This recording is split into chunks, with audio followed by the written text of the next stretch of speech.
Olá, sejam bem-vindos à unidade 3 da disciplina de Química Analítica. Nesse tópico 3, nós estudaremos equilíbrio de precipitação, complexação, óxido-redução. Nessa aula em particular, nós vamos apresentar os 3 equilíbrios, dando uma ênfase ao equilíbrio de complexação. E tem mais 2 aulas onde nós vamos dar uma ênfase maior em precipitação numa aula e óxido-redução na outra. Os conteúdos vão se sobrepor um pouco, mas é importante para nós fixarmos esses conceitos fundamentais para o domínio da nossa disciplina. Muito bem. O primeiro equilíbrio de precipitação é o equilíbrio entre uma fase sólida, no caso aqui o iodato de bário, e as suas formas aquosas, solúveis, tá? O bário e o iodato. E aqui nós temos essas setas em sentidos contrários, indicando que foi atingido o equilíbrio dinâmico. Uma situação, então, onde a velocidade com que os reagentes se convertem em produtos é igual à velocidade com que os produtos se convertem em reagentes. Nessa situação, nós aplicamos a lei da ação das massas, a mesma lei que nós aplicamos para a altionização da água, ácidos fracos, bases fracas, as constantes de hidrólise, tanto de cátion quanto de ânions. Então, é a mesma abordagem. Isso nos levará a uma constante, chamada de constante de produto de solubilidade. Portanto, todos os compostos que podem atingir esse equilíbrio dinâmico heterogêneo entre uma fase sólida e as fases aquosas, as fases solúveis, na forma de cátion e de ânions, nós podemos aplicar aqui o equilíbrio de solubilidade com a respectiva constante. Como nós tínhamos a constante ácida, a constante básica, temos a constante produto de solubilidade. Aí nós vamos passar agora para outro tipo de reação química, a reação de complexação, onde se aplica o equilíbrio de complexação. Então, veja bem, a maioria dos íons metálicos reage com doadores de pares de elétrons para formar compostos de coordenação complexos. Nós vimos as ligações covalentes, iônicas, aqui um tipo especial de composto.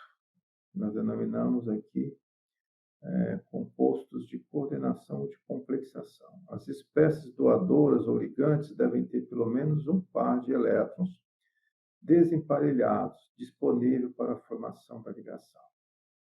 Um ligante é um íon ou uma molécula que forma uma ligação covalente com um cátion ou átomo metálico neutro por meio da doação de um par de elétrons, que é então compartilhado por ambos.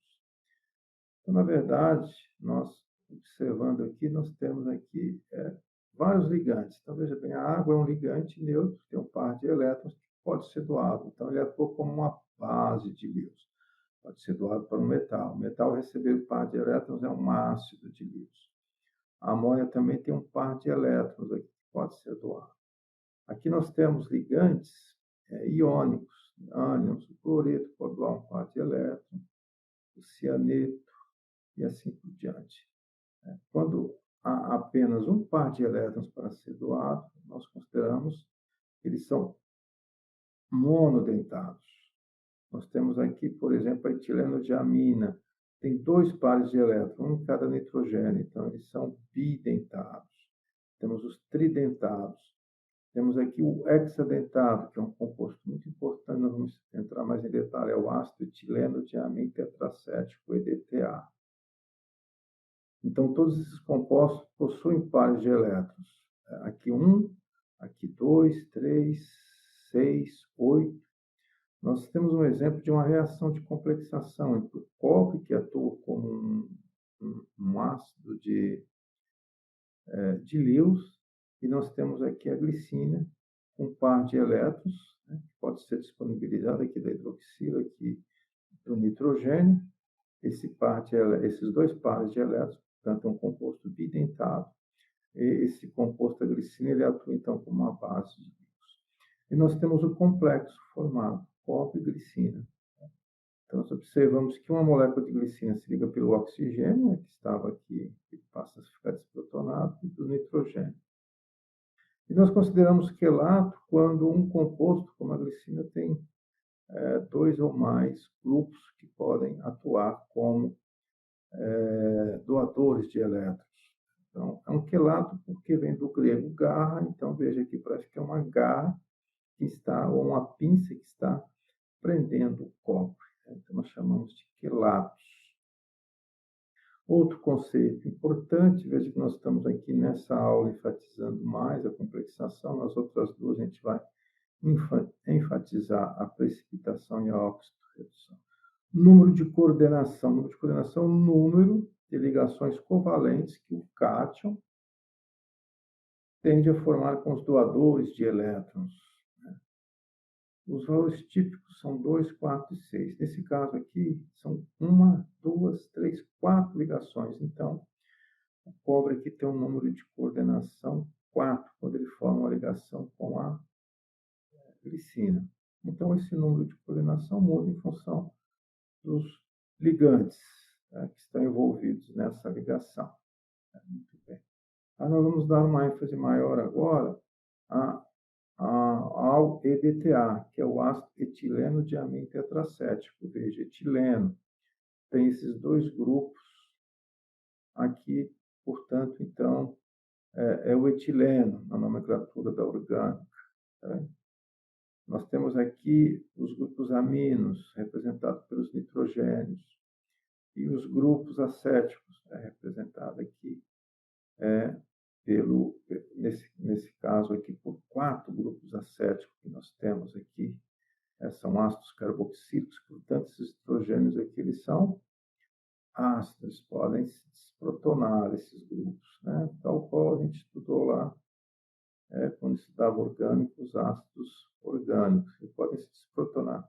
Se eles se desprotonam, eles vão ficar com 2 pares de elétrons livres aqui no oxigênio, 2 aqui, 2 e 2. E aqui nós temos sobre o nitrogênio mais 2 pares de elétrons, um total de 6. Então, ele é hexadentado, é um quelante, um complexante hexadentado. E como ele fica sobre o metal? Observem que interessante, ele forma aqui os 4 oxigênios desprotonados, 1, 2, 3, 4, e os 2 nitrogênios. Então, são o número de coordenação 1, 2, 3, 4, 5, 6. Nós representamos essa forma do EDTA, que foi totalmente desprotonada, com o Y4-, aqui é uma molécula neutra. Aqui ele sofreu o que? As desprotonações, por isso que fica com o Y4-. Aqui a reação dele com o metal, né? E ele forma, então, um composto, um complexo, que está representado aqui. É uma situação de equilíbrio dinâmico, sim, entre as formas não complexadas e a forma complexada. E nós aplicamos, então, a lei da ação das massas, tal qual nós aplicamos para o equilíbrio de precipitação e ácido-base. Então, fica a concentração molar do complexo dividido pela concentração molar dos reagentes, o metal e o EDTA desprotonado. Então, nós chamamos aqui de constante de formação. Observe aqui a reação do EDTA com a prata. Então, Y4- reage com a prata mais, fica um complexo do EDTA com prata, e a carga é 3-, porque é -4 com mais 1, -3. E ele reagindo agora com alumínio Al3+. Então, aqui um complexo EDTA alumínio, ele fica com carga -1, porque -4 com mais 3, -1. Observe, a relação molar é sempre 1 mol do metal para 1 mol do EDTA, independente da carga. Veja, nós temos 1 mol do metal para 1 mol do EDTA, dando 1 mol do complexo. 1 mol de alumínio, 1 mol de EDTA, dando 1 mol do complexo EDTA. Veja que a razão é sempre 1 mol para 1 mol, 1 mol para 1 mol, independente da carga do metal, nesse caso, aqui era mais 1, mais 3. Mas ele reage só com a prata e alumínio, não. Aqui nós temos na tabela onde nós temos aqui os metais e aqui os valores da constante de formação, aqui os metais. Vamos pegar aqui o exemplo, a prata, que nós colocamos aqui em cima. A constante de formação é 2,1 vezes 10 a sétima. É um número muito alto, positivo. Vamos comparar aqui com esse, né? Com o talho. Nós temos aqui a constante de formação 1,6 vezes 10 a 23. Então, observe esse número aqui, 1,6 vezes 10 a 23, é muito maior do que 2,1 vezes 10 a 7. Isso significa o quê? Significa que o EDTA tem uma afinidade muito grande pelo talho.